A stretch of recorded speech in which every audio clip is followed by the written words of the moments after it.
Hello everyone and welcome to my analysis of Mirror's Edge 2's brand new trailer shown at E3 2013. This is brand new and I'm really excited for this game. Mirror's Edge 1 was one of my favorite games of all time, so I had to do an analysis of this. Now before I begin, I would like to point out that if you haven't watched the commercial yet, if you haven't watched the trailer, you should probably go do that. I'll have a link in the description for you guys, so if you haven't seen it yet, go watch that and then come and watch this, because it's really exciting the first time around. Let's jump into the very first thing you see in the commercial. All footage of this game is, all footage from this commercial is from the game engine, so that tells me one very important thing, that the graphics in the actual game will be very similar to the graphics you see in this trailer. That is so exciting because the graphics in this trailer are phenomenal, and you could speculate that it maybe only the PC version has graphics like this. Whatever you believe, that's fine, but keep in mind with new consoles coming out, graphics will be much better. Let's move on to the very first thing you see.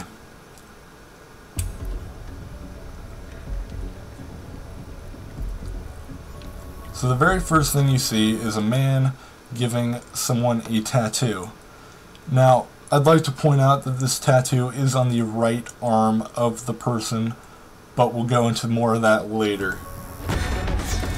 So the next thing you see in this commercial, let me just back it up just a little bit, there we go. The commercial itself shows some, what looks like gameplay. I imagine it's not direct gameplay though. But the building itself, I want to look at the building. So the building has excellent architecture. You should expect that from a Mirror's Edge title. The first one had excellent, graphical look to it. Not just the graphics themselves, but the look of the graphics. But there was something I was actually kind of disappointed with when I first saw this, and that was the lack of color. The first game had a ton of color, just an absolute ton of it, and I'm almost disappointed to not see that in this room. I mean, yeah, there's a little bit of blue and a little bit of red down there, but the first game was an explosion of color. But we'll look at that just a little bit here in a minute. So you see you're doing some wall running. That's to be expected from a Mirror's Edge game. This right now, this is one of the most exciting things in the trailer. This is the same tattoo that Faith has on her right arm. Of course, this is the right arm of the person getting the tattoo. This is enough reason to believe that this is probably a prequel to the original Mirror's Edge. So this game will probably take place before the original. That's pretty exciting to me because there's a lot of storyline elements that they could do. Lots of potential there, and I'm really excited to see what they do with it. So you see him fiddling around with his tattoo, filling it in, good stuff. Alright, right off the bat she kicks the door open. What do you see? The first thing I see is a whole lot of orange. This makes me recount what I said earlier about lack of color. And apparently the color is back. I'm happy to see it back. But it looks a little bit different, doesn't it? Before, the whole wall would have been orange. In this case, it looks more dynamic. There's a flow to it. There's a look to it. And it looks slimmer. It looks slimmed down, I should say. It looks graphically better. And I'm very satisfied with the use of orange in this room. So let's continue on to that man standing down there. Wow, he looks angry, doesn't he? So he is a brand new enemy. I haven't seen him before, but I do believe that this man is just a kind of a normal enemy that you fight. There's nothing special about him. He looks a little bit bigger than the other enemies, so maybe some kind of heavy. But to be honest, he does look a lot like just a normal enemy to me, and you'll see more of him later on. But look at the weapon he has. He has a baton. He just has a stick. Now this is exciting to me because in the first game, everyone had a gun. And the gunplay was not that exciting in the game. It wasn't that fun. So if the enemies do have a lot of sticks, I will be happy fighting that kind of gameplay. I would also like to point out the reflection on the ground. That is an example of some frostbite technology that they have going on. And over on the right as well, you see this reflection. if that is in the actual game itself, hopefully not just on the PC, but also on the consoles, then you know, graphically it'll look amazing. Also, they have dynamic texture here on the wall. You do see that as you continue on through the scene, you know, you see the actual shadow itself changing, which is very, very good. The outfit is brand new as well. No Mirror's Edge game, the only other Mirror's Edge game, hasn't had anything like this. So we don't know who this guy is. We don't know who he works for. If he's police, you know, what's going on. I'd also like to point out his mask. Let's look at that. What's going on there? How are you able to see out that, dude? It's just a slate, which you know, it looks very cool. But what I believe and what I'm assuming, it's probably not even important, but it's probably two-way mirror technology going on right there on the black line going down. I don't know why they call it a two-way mirror. I would probably call it a one-way window, but that's, you know, that's beside the point. I don't even know why I said that. So we continue fast-forwarding here. You see her punch him right there, right in the face. I love that. So it is glass of some kind, not very strong. And so, yeah, it's probably a two-way mirror, something like that. Also, I'd like to point out that if the glass is breaking in this commercial, it would be very cool if it did that in the actual game itself. It would look, you know, fantastic. And I really look forward to seeing what they do with that. She continues to beat the crap out of him. Good ragdoll physics there. This right here is more of the tattoo that she has going on. Looks like he just finished up the tattoo. If we continue to fast forward, he's looking through the sketches, and you see that right there. That is the tattoo Faith has under her eye in the actual game. So if it's right under her eye, it's obviously Faith. It's obviously the same tattoo. And the interesting thing to me is that if Faith is getting all of her tattoos at the same time that we know about, then why? I mean, why is that? I mean, maybe there's some kind of story behind it. Maybe something happened in her life. Maybe her parents just died. I don't know. Although, her parents did die in riots as she was very young, so that's unlikely that they just died. And she's not just becoming a runner, so that's probably not it. But, you know, there might be some kind of story as to why she's getting these tattoos right now. There you get a good look at the bottom half of her face. She's hot. That's good. But we could anticipate that anyway. The graphics are amazing. You can see all the pores. You can see everything. You can even see sweat. Very, very good graphics. And this man right here. Who is this man? I'm wondering if he's relevant to the story. He may just be a guy doing his job as a tattoo artist. He might also be some kind of runner. I really couldn't tell you. However, if I do rewind a little bit, you do see, there is red. There's a bit of red in the background. So this, you know, red is the color of the runner. So this may actually be like a runner hideout, and this guy may be a runner. He may be story relevant. I don't know. But he is doing her tattoos for her, so that's very good. Now, there's a lot going on in this scene, so let's look at this. The guy is obviously looking through the middle portion of his, you know, glass, so it's probably a two-way mirror. But I'd like to look over on his left shoulder here. This is, it says ERT2. I don't know if that's just a tag that, you know, security have, or if that's a police identification, or what that is, but it says something underneath it. I can't make it out. I was trying to figure it out, but I'm not sure. It might say Knights, but it looks longer than that, so I don't know. I'd also like to point out that this probably isn't Pirandello Kruger from the first game, because if the first game is it takes place after this, in the first game, she only found out about Pirandello Kruger halfway through it. So if this takes place before then, you know, obviously she's not fighting them. Also, they're wearing red, and that's not the color of Pirandello Kruger. Orange was. She proceeds to kick this guy's ass over here. That looked like a new disarm move, where she hits him with the back of the gun. I don't know if that'll be in the actual game itself. I hope so, but I really don't know. So let's keep watching. This guy is a new tag, by the way, but she's about to pull a brand new move, kicking his ass. Maybe like a finisher of some kind of takedown. She breaks the glass on his face, obviously not very protective. Maybe there's another purpose to it. And then there's this. There's a whole lot going on here. So there's 5 enemies in this room. And if I fast forward a little bit, you'll notice that this guy up here appears to have a gun. This one on the right appears to have a gun. But the 3 over here don't. So if 3 out of 5 guys in this room don't have a gun, that might say that most of the enemies in the actual game itself won't have guns. And to me that's exciting, because I didn't like the guns in the first game in the slightest. I found them annoying.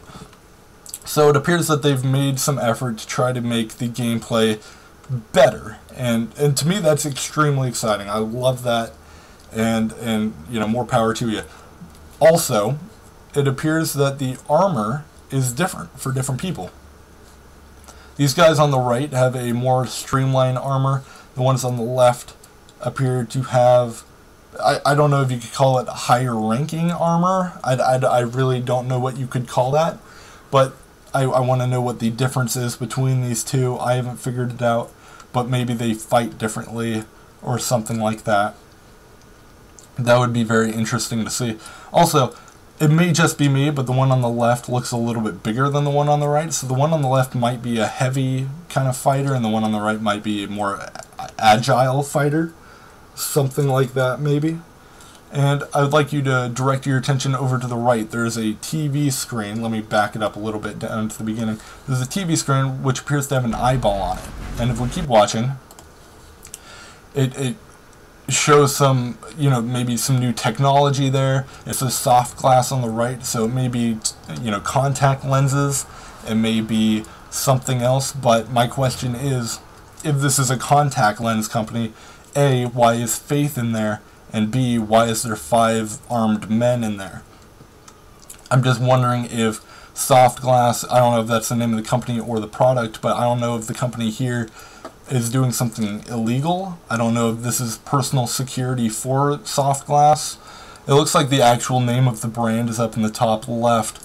I can't make out what it says exactly, but it starts with an S and, you know, probably irrelevant at this point. So I just wanted to point that out. Now, this guy is done with the tattoos, apparently. He's taking off his glove. There's the brand new tattoo for her eye. You know it's brand new because it's bright red. Very exciting to see that, you know, Faith is in fact going to be the Faith we know and love. She has the tattoos. She's not overly young. You know, I don't know at what age she gets her tattoos, but it's exciting to see that, you know, she's not too young. And this scene right here, probably the most exciting scene in the entire game. You see over there on the right, Faith has a new look. She looks different. She looks streamlined. She looks like she's, you know, she looks younger. I mean, that's the easiest way to say it. But she's not too different from the original Faith. So they're not alienating the old crowd like me, the people who played and loved the first game, which is excellent. Also, there's a lot going on in this city. Let me, actually, wait, I forgot something about Faith. So back it up a little bit. The bags on her left, I don't know if they're relevant to the game at all. They might just be carrier bags, like maybe something like the yellow bags in the first game, but they might be gameplay related. You might be able to carry objects with you, maybe like smoke bombs or some kind of weapon, something that you can use to your advantage in the game. I really don't know, but there's potential there. I just wanted to point that out before I moved on to the city. So, the city itself, let's look at that. So the buildings, let me back it up a little bit. There we go. So the buildings themselves look brand new. They look different from the first game. The architecture, anyway, I can't speak right now. The architecture of the buildings is very good. I love it. Here on the left, you see a very unique looking building. It looks very interesting, and hopefully you get to explore it or maybe climb up it. Down over in the middle bottom, there's kind of like a plane. I don't know what that looks like, but it's very cool, whatever it is. Here on the right, you see a cool billboarded building, and you can see down at the bottom, there's an advertisement that actually changes throughout the scene. If I play it here, and it turns into another ad for the same company, of course. Keeping on the advertisements, over on the right under her arm, there's Raposa.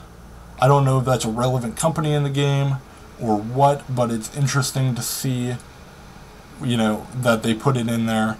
There's more advertisements down below, but I don't know how relevant they are. Over on the left, there's a TV screen that plays something. It doesn't look storyline relevant or anything. It doesn't even look like an advertisement, but this kind of shows that they're trying to make it look more modern. They want to make it look actually not even modern, futuristic. They want it to look brand new. They want it to look like some technological advancement that we'll see in the future, and I think that looks great. Even if it is a prequel and it wasn't there later on, it still looks fantastic to see. The other thing I noticed about this scene, though, there's not as much color. I talked about color earlier, but in the original game, there was a ton of oranges and blues in the game, and in the actual city itself, though, outdoors. And in this game, there appears to be little to no color. I don't have a problem with this, because it still very much looks like a Mirror's Edge game. And by the way, it also looks like the same city as the water down there. But back to the color, though, the game is supposed to feel like it's overly sterile. It's supposed to look controlled, clean, almost like a hospital, and they definitely captured that in this. So I'm happy to see that they made changes that didn't ruin the game, and that's very good. I would also like to point out down at the very bottom there's a metro, some kind of train system. I don't know if it goes underground at some point and becomes a subway, or what the deal is with that, but in the first game there was a couple missions where it involved trains. There were trains in the first game, so maybe there could be gameplay on trains in the second game. Also, up above, actually right in the middle of the screen, there's a helicopter right in front of a building. If I move it back and forth, you might be able to see it. The helicopters in the first game were interesting because they were either A, news copters, or B, police copters, which is...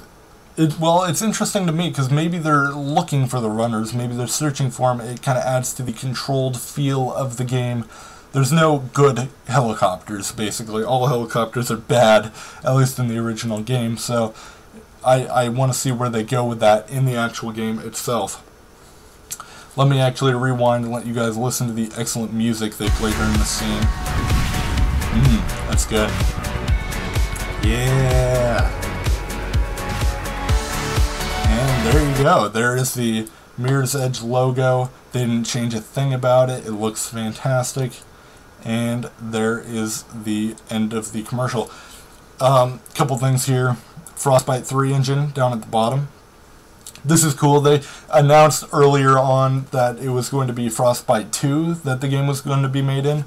Although you could easily, make the assumption that after Battlefield 4 announced Frostbite 3 that obviously Mirror's Edge would update as well. It is being made by DICE and EA, as was the original game. Don't have a problem with that, but coming when it's ready. That's actually kind of funny because the thing about Mirror's Edge 2 is it's been announced and cancelled multiple times. Over and over it gets announced and cancelled, and I'm happy to see that, well, A, that they're showing something, and B, that they have a sense of humor about it, that, we are on it, we are going to make it, and, they're telling us to settle the hell down, basically. And that is your commercial for Mirror's Edge 2. I love that cityscape right there. It's phenomenal. Anyway, I'd like to thank you guys for watching. If you enjoyed, leave a like. If you didn't, leave a dislike. I'll see you guys next time. However, If there's anything you noticed in this commercial that I didn't, you know, maybe something relevant to the storyline, I'd love you to tell me in the comments. I'd love to know. If I got something wrong, I would love for you to tell me, because I want to get as much accurate information as possible. So any help is helpful. Any help is helpful. Gosh, I'm tired. I should just stop this video. Thank you guys for watching.